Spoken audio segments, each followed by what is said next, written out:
I'm saving the bay. I'm saving the bay. I am saving the bay. I'm saving the bay. I'm saving the bay. I am saving the bay.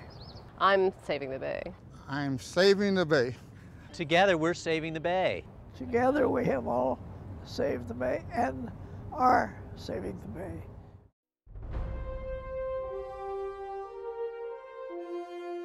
The bay was basically a cesspool. Raw sewage was being pumped into the bay. There was no sewage treatment.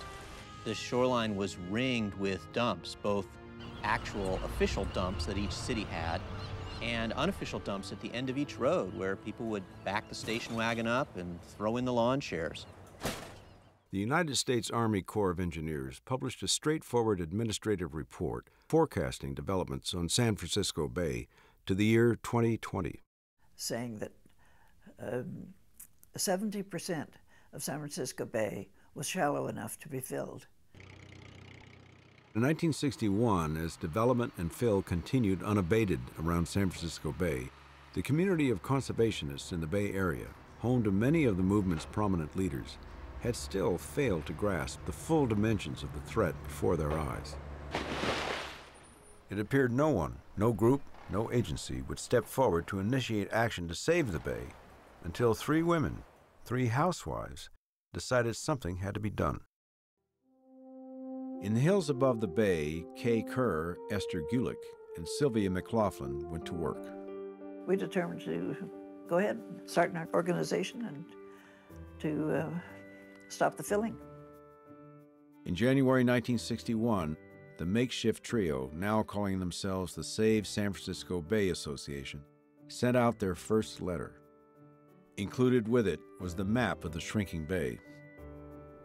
These women used their own talents. They were genteel, but they were very strong and tenacious.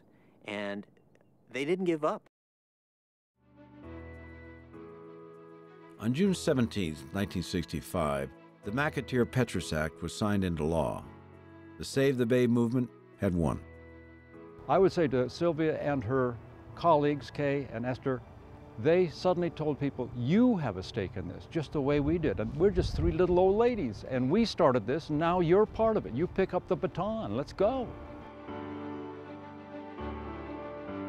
In the decades since the Save the Bay movement's victory, a dramatic shift in public attitudes towards San Francisco Bay has fostered an equally dramatic shift in the bay's overall health.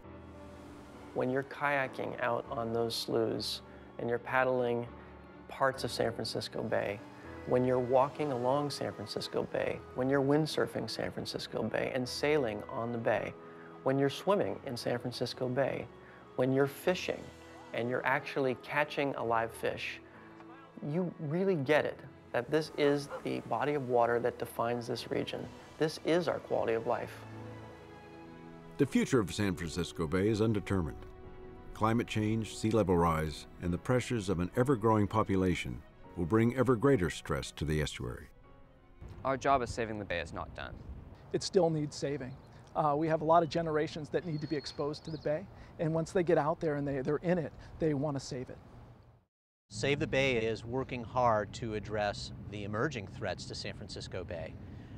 We're working to stop pollution that comes from all of us on the land. We're working to restore thousands of acres of wetlands that can make the bay healthy for wildlife and for people. And we're still trying to stop inappropriate shoreline development that could fill in and shrink the bay. Everybody have their gloves! Everybody got bags! The turnaround, changing the fortune of the bay from a body of water that was dying to a body of water that's coming back and being restored. Everything good that's been done for the bay has been because the residents of the Bay Area got involved, stayed involved, got engaged. But you want to make sure to get out any of the non-native plants that are surrounding it. That's the most important thing we can do for the future, to keep the bay healthy, to improve it.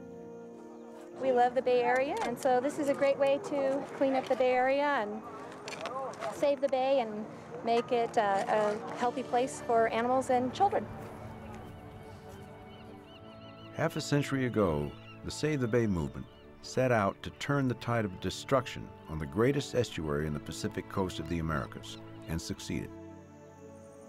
But in a very real sense, the work of saving the bay is never done.